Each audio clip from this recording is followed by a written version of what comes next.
Shalom, Filipi 3 ayat 13-14. Saudara, aku sendiri tidak menganggap bahwa aku telah menangkapnya, tapi ini yang kulakukan.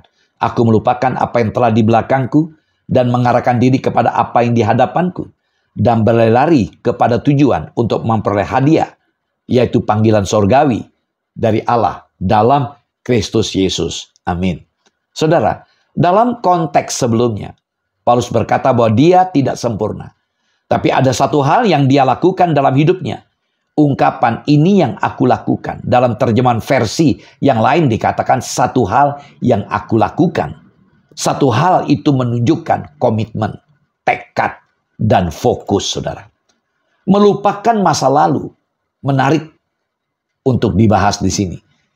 Karena kata melupakan saya katakan yang lalu. Dari kata Yunani epilantanomai. Ditulis dalam bentuk aktif present tense. Kata ini berarti sebuah tindakan sengaja dan bukan satu kali saja, melainkan terus-menerus sebagai kebiasaan. Jangan terpaku dengan masa lalu. Masa lalu selalu mau menarik kita untuk mundur ke belakang dan mengikat kita di situ. Pikiran tidak mungkin dilupakan, tetapi hadapilah itu dengan anugerah dan panggilan Tuhan. Seorang pakar kepemimpinan leadership, John Maxwell, berkata, keberhasilan yang kita capai kemarin sudah berhenti tadi malam. Jadi tidak usah terpaku dengan masa lalu. Apakah maksud dari pernyataan, aku melupakan apa yang telah di belakangku?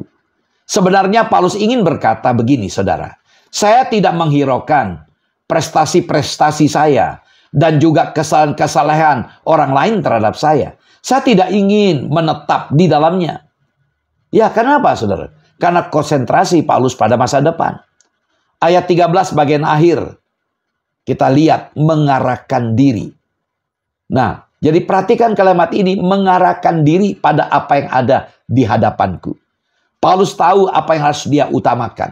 Yaitu fokus pada prioritas. Ada goal yang akan dia capai. Ia mengambil langkah, mengambil sikap yang positif. Bahkan tidak saja mengarahkan diri, tapi berlari. Banyak orang mau melihat masa depan, tapi tidak mau mengambil langkah, tidak berbuat apa-apa. Setelah bertemu Tuhan Yesus, Paulus melangkah maju. Dia merintis pelayanan dengan membuka gereja-gereja, atau boleh saya sebutkan, church planting di beberapa kota. Dia menulis banyak buku, menyampaikan kabar baik, PI, memuridkan, dan masih banyak lagi. Bagi Paulus, waktu adalah jiwa untuk Tuhan. Saudara, prioritas utama Paulus hanya untuk kerajaan Allah. Bagaimana dengan kita? Apakah prioritas kita sehari-hari dalam hidup ini? Sudahkah kita mempergunakan waktu kita untuk Tuhan dan pekerjaannya? Punyailah sesuatu yang kita ingin lakukan dan kembangkan. Fokus pada goal pencapaian. Paulus ingin ada perubahan dalam hidupnya. Banyak dari kita hidup dalam rutinitas. Apa tujuan kita bekerja? Tujuan kita pacaran dan menikah. Saat kita melihat ke depan, lihatlah dengan penuh harapan. Yeremia 29:11, kita anak Tuhan punya kekuatan yang Roh Kudus sudah berikan kepada kita, sehingga kita bisa melihat dengan penuh pengharapan. Shalom, Tuhan Yesus memberkati.